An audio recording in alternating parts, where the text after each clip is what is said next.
আলোচনার বিষয়বস্তু যেটা আছে এই বিষয়বস্তু যাদের প্রয়োজন তারা নাই, এই বিষয়বস্তু যাদের প্রয়োজন তারা মাহফিলে নাই, যারা আছেন ওনাদের প্রয়োজন নেই। বিষয়বস্তুটা হলো নারী এবং পর্দা। নারীর মর্যাদা কি, এই মর্যাদা রক্ষা হবে কিভাবে, নারী পর্দা করতে হবে কেন। বিষয়বস্তু অনেক লম্বা, লম্বা আলোচনা করার সুযোগ নেই। তবে সংক্ষিপ্ত আর একথা বোঝার দরকার যে আল্লাহ পাক পর্দা কেন ফরজ করেছেন। আমাদের সামনে বাতি জ্বলতেছে, মাইকগুলি আওয়াজ করতেছে, এগুলা বাতি আলো দেওয়ার জন্য এখানে তার কয়টা? দুইটা তার, একটা নেগেটিভ একটা পজিটিভ, একটা গরম তার একটা ঠান্ডা তার। ঠান্ডা তারও লাগবে গরম তারও লাগবে। দোনোটা যদি গরম তার হয়ে যায় বাস্ট হয়ে যাবে, দোনোটা যদি ঠান্ডা তার হয়ে যায় আলো দেবে না। তাহলে দোনোটা ঠান্ডা হইলেও হবে না, দোনোটা গরম হইলেও হবে না। একটা ঠান্ডা লাগবে একটা গরম লাগবে। আবার দোনোটা তার এক জায়গায় মিলতে হবে, কিন্তু একটার সাথে একটা বাঁচতে পারবে না। একটা তারের সাথে একটা তার লাগতে পারবে না, এক জায়গায় যাবে এক জায়গায় থাকবে, কিন্তু একটা থেকে একটা পৃথক থাকতে হবে। এই পৃথক থাকার জন্যে লাগে না লাগার জন্যে উপরে কভার ফিট করেছে, কভার। তদ্রূপ দুনিয়ার অস্তিত্ব ঠিক থাকার জন্যে আল্লাহ পাক পুরুষও বানিয়েছেন মহিলাও বানিয়েছেন। পুরুষ হলেন গরম তার, মহিলা হলেন ঠান্ডা তার।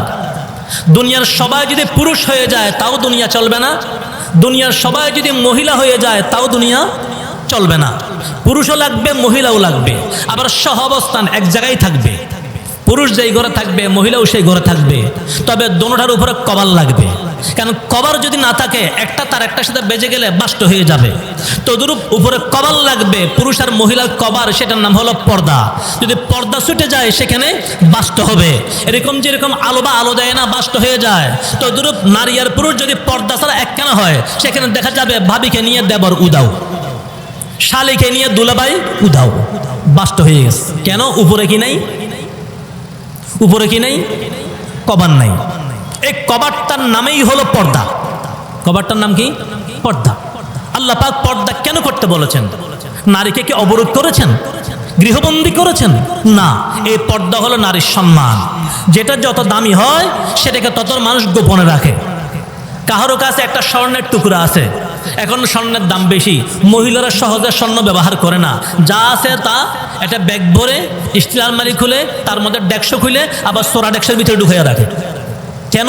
2 লাখ টাকার উপরে ভরি স্বর্ণ, দামি জিনিস।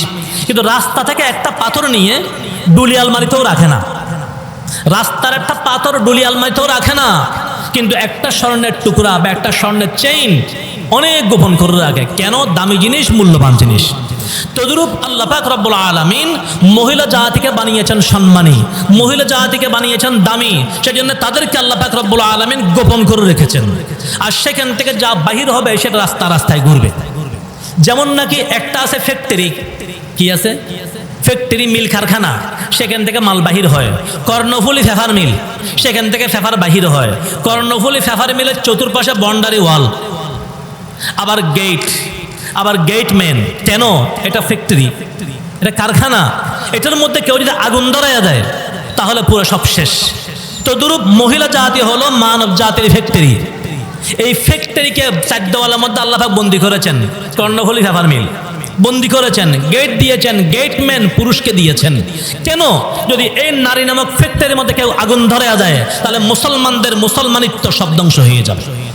এজন্য ফ্যাক্টরি জায়গা মতো বসে থাকবে, ফ্যাক্টরি বন্ডারের ভিতরে থাকবে, এবং সেখান থেকে মাল যেগুলো বাইরে হবে এগুলো রাস্তা রাস্তায় ঘুরবে, অফিসে যাবে, দোকানে যাবে, চাকরিতে যাবে। মহিলাদের কাজ টাকা কামানো নয়, মহিলাদের কাজ হলো বসে খাওয়া। আল্লাহ পাক তাদেরকে বসে খাইতে বলছেন, সইসে না। পুরুষ চইসে খাবে আর মহিলা বসে খাবে। কারণ কি? আল্লাহ পাক রব্বুল আলামিন কোরআন মাজিদের মধ্যে বলেন, ওয়াকারনা ফি বুয়ুতিকুন্না ওয়ালা তাবাররাজনা তাবাররুজাল জাহিলিয়াতিল উলা। হে মহিলা জাতি, তোমরা ঘরে অবস্থান করো, ঘরে অবস্থান করো। মহিলাদের সম্মান ঘরে, মহিলাদের ইজ্জত ঘরে, মহিলাদের সম্ভ্রম আল্লাহ পাক যেটা দিয়েছেন এটা রক্ষা হবে ঘরে থাকলে। তো তারা কি কোনো সময় বাহির হতে পারবে না? তো হ্যাঁ পারবে, কিন্তু বাহির হবে কেমনে? আল্লাহ পাক তাও বলে দিয়েছেন, ওয়ালা তাবাররাজনা তাবাররুজাল জাহিলিয়াতিল উলা। যদি কোনো সময় প্রয়োজন বাহির হতে হয়, কেমনে বাহির হবে? তো বিধর্মী মহিলাদের মতো, আইয়ামে জাহিলিয়াতের মহিলাদের মতো ঘর থেকে বাহির হতে পারবে না। তাহলে কোন তরিকায় বাহির হবে? আল্লাহ পাক আরেক আয়াতের মধ্যে বলেন, হে আমার হাবিব, আপনার স্ত্রীদেরকে বলে দিন, আপনার মেয়েদেরকে বলে দিন, ওয়ানিসাইল মুমিনিন, সমস্ত ঈমানদারদের মেয়েদেরকে বলে দিন, ইউদিনিনা আলাইহিন্না মিন জালাবিবিহিন, তারা যখন প্রয়োজনে ঘর থেকে বাইর হবে তারা যেন জিলবাব ব্যবহার করে বাহির হয়। কি ব্যবহার করবে? শব্দটা খেয়াল করবেন। আল্লাহ পাক বলেন ইউদনিনা আলাইহিন্না মিন জালাবিবিহিন, মহিলাদেরকে বলুন তারা যখন ঘর থেকে বাইর হবে তারা যেন জিলবাব টেনে দেয়। জালাবি বহু বচন, তার এক বচন জিলবাব। জিলবাব কাকে বলে? এই আয়াত যখন নাজিল হলো তখন এক সাহাবী আরেক সাহাবীকে প্রশ্ন করছেন, আল্লাহ পাক যে বলছেন মহিলাদেরকে জিলবাব ব্যবহার করতে, এই জিলবাবটা কি? তখন সেই সাহাবী মুখে কোনো কিছু বলেন নাই। একটা কাপড় ছিল, কাপড়টা মুখের উপর দিয়ে মুখের উপর থেকে চেহারার উপর ফেলে দিয়েছেন, মাথার উপর থেকে মাথার উপরে দিয়ে মুখের উপরে ফেলে দিয়েছেন, বললেন যে এটার নাম জিলবাব। তাহলে যেই কাপড়টা মাথার উপর থেকে মুখের উপর দেওয়া হয় সেটার নাম কি? কথাটা বুঝতেছেন? মাথার উপর থেকে মুখের উপর যে কাপড় দেওয়া হয় সেটার নাম হলো জিলবাব। আল্লাহ পাক রব্বুল আলামিন বলেন মহিলারা যখন ঘর থেকে বাহির হবে তারা এমন পর্দা করতে হবে, এমন বোরকা পড়তে হবে যেটার মধ্যে চেহারা মুখমণ্ডল ঢাকা থাকবে। মুখমণ্ডল কোথা থাকবে? ঢাকা থাকবে না সিডাং থাকবে? ঢাকা মানে ডেকে রাখা, ঢাকা থাকা না। কথাটা বুঝে আসছে? তাহলে মহিলারা চেহারা ঢাকতে হবে। মহিলারা কয়েক কারণে ঘর থেকে বাইরে হতে পারে? 3 কারণ। মহিলা ঘর থেকে বাহির হবে 3 কারণে। মহিলা ঘর থেকে বাহির হবে 3 কারণে। আর নারী তো সবসময় বাহির হবে। নারী সবসময় ঘর থেকে বাহির হয়। মহিলা নারী বুঝেননি? মহিলাকে মহিলা কেন বলা হয়? কারণ মহিলারা থাকবে মহলে। মহিলা কোথায় থাকবে? মহলে। সেজন্য তাদেরকে বলা হয় মহিলা। তো মহিলা মহলে থাকলেই মহিলা, আর ঘর থেকে বাইরে হয়ে গেলে ইচ্ছা করে বাইরে ঘোরাফেরা করলে পর্দা ছাড়া তারা আর মহিলা থাকে না, তারা হয়ে যায় নারী। তারা কি হয়? নারী। নারী আসছে নার থেকে, নার মানে জাহান্নাম, নারী মানে জাহান্নামী। তাহলে মহিলা যদি মহলে থাকে তখন তারা হবে কি? মহিলা। আর যদি তারা ঘর থেকে বেপর্দা বাহির হয় তখন তারা মহিলা থাকবে না, তারা নারী হয়ে যাবে। আমাদের স্ত্রী মেয়েদেরকে আমরা কি মহিলা বানাবো না নারী বানাবো? জি আলহামদুলিল্লাহ। তাহলে কথাটা বুঝে আসছে। মহিলারা 3 কারণে ঘর থেকে বাহির হবে। কয় কারণে? 1 নম্বর কারণ হলো ব্যক্তিগত কারণ, 2 নম্বর কারণ ধর্মীয় কারণ, 3 নম্বর কারণ আর্থিক কারণ। 1 নম্বর কারণ কি? ব্যক্তিগত কারণ। ব্যক্তিগত কারণ কি? কোনো মহিলা জায়গা জমিন বিক্রি করবে, জায়গা জমিন কিনবে, তাহলে বাধ্য হয়ে এসে রেজিস্ট্রি অফিসে যেতে হবে। রেজিস্ট্রি অফিস তার ঘরে আসবে না, ব্যক্তিগত কারণ। কোনো মহিলা অসুস্থ, ডাক্তারের কাছে যেতে হচ্ছে, উনি ডাক্তার ঘরে আনতে পারবে না, কারণ একজন ডাক্তার ঘরে আনতে গেলে 2000-3000 টাকা লাগবে, ওনার এত টাকা নেই, ডাক্তারের কাছে গেলে 500 টাকা দিয়ে হয়ে যাবে। তবে ব্যক্তিগত কারণে মহিলা ঘর থেকে বেরোতে পারবে। কোনো মহিলা বাবার বাড়ি যাবে, বোনের বাড়ি যাবে, খালার বাড়ি যাবে, নিষেধ না। এই সমস্ত কারণগুলি সবগুলো ব্যক্তিগত কারণের অন্তর্ভুক্ত। 1। 2 নম্বর কারণ ধর্মীয় কারণ। ধর্মীয় কারণ কি? কোনো মহিলার উপর হজ ফরজ, তাহলে বাইতুল্লাহ শরীফ তার বাড়িতে আসবে না, বাধ্য হয়ে তিনি মক্কা শরীফ যেতে হবে। কেন? ফরজ, হজ আদায় করার জন্য। তবে এখানে একটা মশালা স্মরণ রাখবেন, কোনো মহিলার যদি হজ ফরজ হয় তার সে হজে যাইতে হলে সাথে মাহারাম লাগবে। সাথে কি লাগবে? মাহারাম লাগবে। মাহারাম মানে এমন পুরুষ যাদের সাথে দেখা দেওয়া যায়, যাদের সাথে বিয়ে হারাম, এরকম পুরুষ সাথে যেতে হবে। এরকম পুরুষ সাথে যাওয়ার মতো না থাকলে মহিলারা হজে ওমরাতে যাওয়া জায়েজ নেই। যদি যেতেই চায় 2000 টাকা লাগবে, এক তো নিজের জন্য, আর একটা হচ্ছে নিজের সাথে একজন মাহারাম নিজের টাকা দিয়ে নেওয়ার জন্য। যদি এরকম হয় তখন হজে যেতে পারবে। এখন অনেক কাফেলা এই মহিলাদেরকে ভিন্ন পুরুষের সাথে, বাড়িওয়ালার সাথে, অন্য একজনের সাথে মিলাইয়া তাদের সাথে হজে ওমরাতে পাঠাইয়া দেয়। অথবা এক বাড়িতে একজন স্বামী স্ত্রী যাচ্ছে, তাদের সাথে আরেকজন অন্য ঘরের স্ত্রী কয় ও মহিলা যাচ্ছে, এই মহিলার সাথে চলে যাও। আর মহিলাকে মহিলাদের জন্য গার্জিয়ান হতে পারে?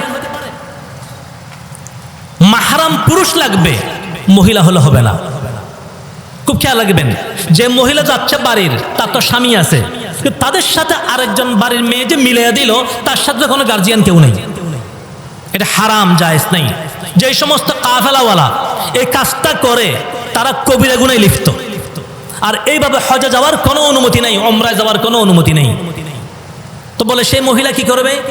সেই মহিলা যদি হজ ফরজ হয়, তার সাথে যাওয়ার জন্য মাহরাম কেউ না থাকে, তাহলে সেই মহিলা অন্য একজন আলেম বা মাসআলা জানে সেরকম ব্যক্তির দ্বারা বদলি হজ করাইতে হবে, আর যাওয়া যাবে না। এখানে আর একটা মশালা বুঝেন, হজ ফরজ, একটা মহিলার উপর যদি হজ ফরজ হয়, যদি সে মাহরাম ছাড়া সফরে, হজের সফরে যাওয়া জায়েজ না হয়, কিন্তু এখন আমরা যে আমাদের মেয়েদেরকে, আমাদের স্ত্রীদেরকে, আমাদের ছেলের বউদেরকে আমরা বিদেশে পাঠিয়ে দেই, জামাই সেখানে রয়ে গেছে, ভিসা পাঠিয়ে দিয়েছে, আমরা বিমানে উঠাই দিলাম, তারা সেদিকে রিসিভ করলো, এটা কেমনে জায়েজ হবে বলেন? যেই সমস্ত বাবারা মাহরাম ছাড়া নিজের মেয়েকে বিমানে উঠাই দিচ্ছেন, যে সমস্ত শ্বশুররা নিজের ছেলের বউকে বিমানে উঠাই দিচ্ছেন, যে সমস্ত ভাইরা নিজের বোনকে বিমানে উঠাই দিচ্ছেন, বিমানে ওদিকে তাকে রিসিভ করবে, এই সফরটা তার সাথে মাহরামকে, কারণ মাহরাম ছাড়া যে আপনার সফর যাওয়ার ব্যবস্থা করেছেন, এটা হারাম, জায়েজ নেই। তো বলে যেতে হলে স্বামী আসতে হবে, যখন আসবে তখন নিয়ে যাবে, এমনি একা একা সফরে যেতে পারবে না। যেখানে হজের সফরে যাওয়া জায়েজ নেই, সেখানে দুনিয়ার সফর কেমনে জায়েজ হবে? এটা খুব খেয়াল রাখবেন, সাবধান। তো যে কথাটা বলতেছিলাম, ধর্মীয় কারণে ঘর থেকে বাইরে হওয়া যাবে। এরকম কোন মহিলা আগে ইসলাম শিখতে পারে নাই, এখন স্বামীও ইসলাম সম্পর্কে কিছু জানে না, ঘরে থেকে তার ইসলাম শিখার মতো কোনো ব্যবস্থা নেই, তাহলে সে বাধ্য হয়ে যেখানে গেলে ইসলাম শিখতে পারবে, এই পরিমাণ ইসলাম শিখার জন্য যতটুকু ইসলাম প্রয়োজন, এতটুকু ইসলাম শিখার জন্য সে ঘর থেকে বেরোতে পারবে। ধর্মীয় কারণ। 3 নম্বর কারণ হলো আর্থিক কারণ। আর্থিক কারণ কি? আর্থিক কারণ মহিলাদের উপর কখন আসে?